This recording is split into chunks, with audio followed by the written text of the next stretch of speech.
This news is funded by viewers like you. Please support our work at democracynow.org/give. Welcome to Democracy Now!, democracynow.org, the War and Peace Report. I'm Amy Goodman. Tens of thousands of people have fled southern Lebanon as Israel's military continues its intense artillery and missile attacks. Lebanon's health ministry reports the death toll has climbed to at least 599 people, including 50 children. Meanwhile, Hezbollah launched dozens of drones and rockets at Israel, including a long-range missile fired toward Tel Aviv that was intercepted by Israeli air defense systems. Israeli public media is reporting Israeli Defense Minister Yoav Gallant is readying troops for a possible ground invasion of Lebanon. In Beirut, officials say they've secured shelters for 10,000 people displaced from southern Lebanon. Some of the evacuees were forced into the same shelters they fled to nearly 2 decades ago during Israel's July 2006 assault. This is Felia Messen, a 58-year-old man who narrowly survived, a 58-year-old who narrowly survived a strike that destroyed her family home. The rocket landed in front of me. I was shocked. I couldn't hear or see after that. Dust was all over the place, so I drove off quickly and headed to the upper road and kept going. I lost my temper because of what happened. It took me 12 to 15 hours to reach Beirut from Aitit because of the traffic congestion. The UN High Commissioner for Refugees reports 2 United Nations staffers were among those killed by Israeli attacks on southern Lebanon. Ali Basma worked as a janitor at the UNHCR's Tyre office for 7 years before he was killed in an Israeli strike on Monday. And Dina Darwish, a UNHCR staffer featured in many of the agency's videos, was killed along with her youngest son in an Israeli strike that seriously injured her husband and her other child. A separate Israeli strike killed cameraman Kamel Kariki of Al-Manar TV. He's at least the 5th journalist killed by Israeli attacks on Lebanon since October 7th. Meanwhile, Israel's military has continued its attacks on the Gaza Strip, with at least 53 Palestinians killed over the last 24 hours. Among the dead are a mother killed along with her 5 children when Israel's military bombed their house north of Rafah. In occupied West Bank, 4 Palestinians were shot and wounded as Israeli soldiers raided the Fawar refugee camp south of Hebron. Elsewhere, a Palestinian doctor was hospitalized in serious condition after he was shot by Israeli forces during a raid near the city of Qalqilia. Here in New York, world leaders gathered for the United Nations General Assembly Tuesday, condemned Israel's assaults on Palestine and Lebanon. Turkish President Recep Tayyip Erdogan accused Israel of committing genocide in Gaza and said the failure of nations to stop the violence showed the United Nations system and Western values are dying. Chilean President Gabriel Boric also condemned Israel's actions.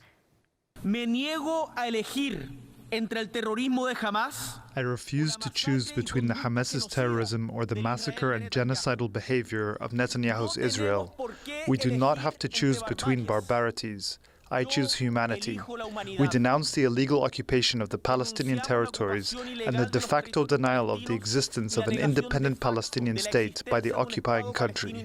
UN Secretary-General Antonio Guterres accused Israel of violating the United Nations Charter and said too many governments are turning a blind eye to international human rights conventions and the decisions of international courts.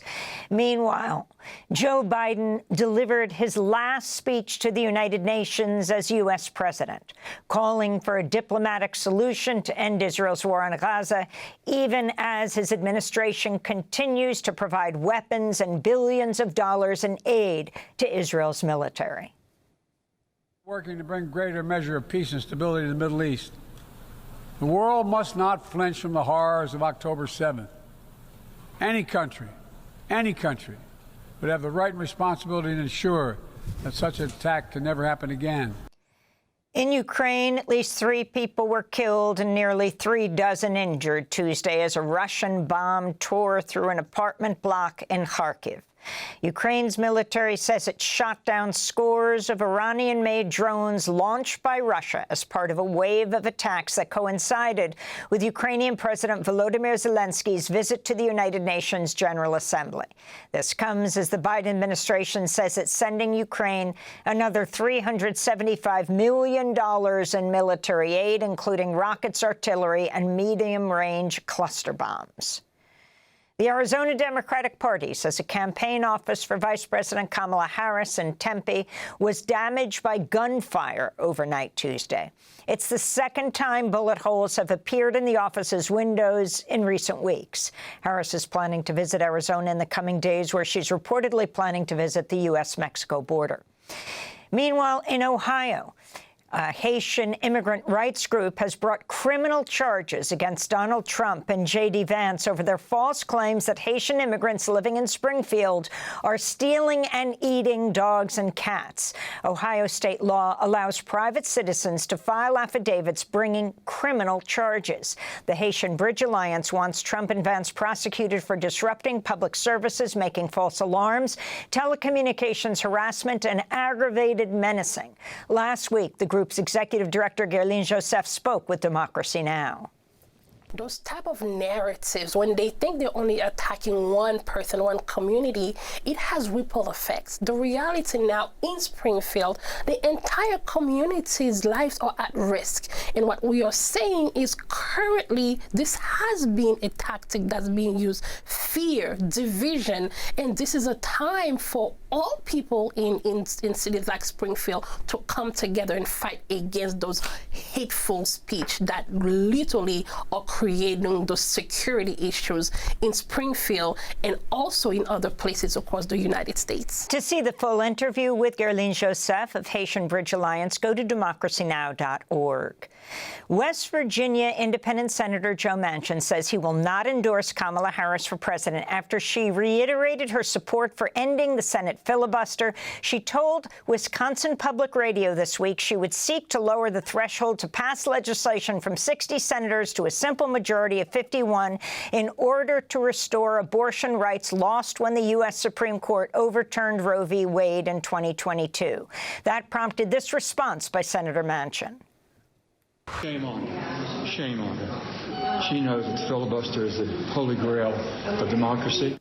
Senator Manchin previously joined Republicans to filibuster the Women's Health Protection Act, which would have codified abortion rights into federal law. The chancellor of New York City's public school system is stepping down amidst a growing federal bribery investigation. David Banks' announcement comes just weeks after FBI agents raided his home and seized his phone. He's at least the 4th top official to resign from Mayor Eric Adams' administration over a sprawling federal corruption probe, which, among other things, is looking into whether Adams' campaign received illegal donations from Turkey. Recently, Adams' lawyer abruptly resigned. The state of Missouri has executed Marcellus Williams, despite new evidence suggesting he was wrongfully convicted. Williams died by lethal injection Tuesday evening after the U.S. Supreme Court denied a stay. He was 55 years old, a devout Muslim, an imam for other incarcerated people, and a poet. Jurors, the prosecutor, and the murder victim's family all begged that he not be killed. To see our coverage of his case, visit democracynow.org. Meanwhile, Texas prison officials killed Travis James Mullis on Tuesday.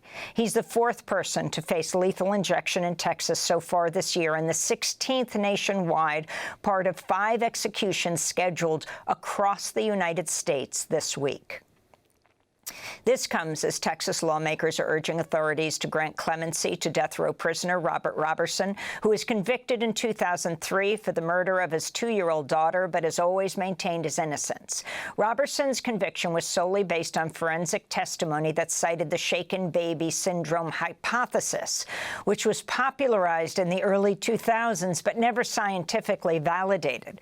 Robertson is scheduled to be put to death October 17th. This is Texas State Representative Joe Moody of El Paso.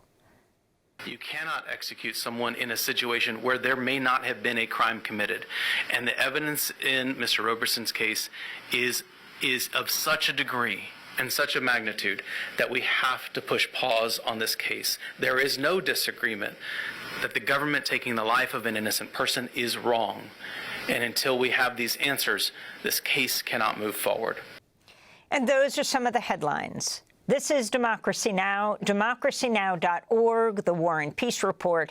I'm Amy Goodman in New York, joined by Democracy Now!'s Juan Gonzalez in Chicago. Hi, Juan.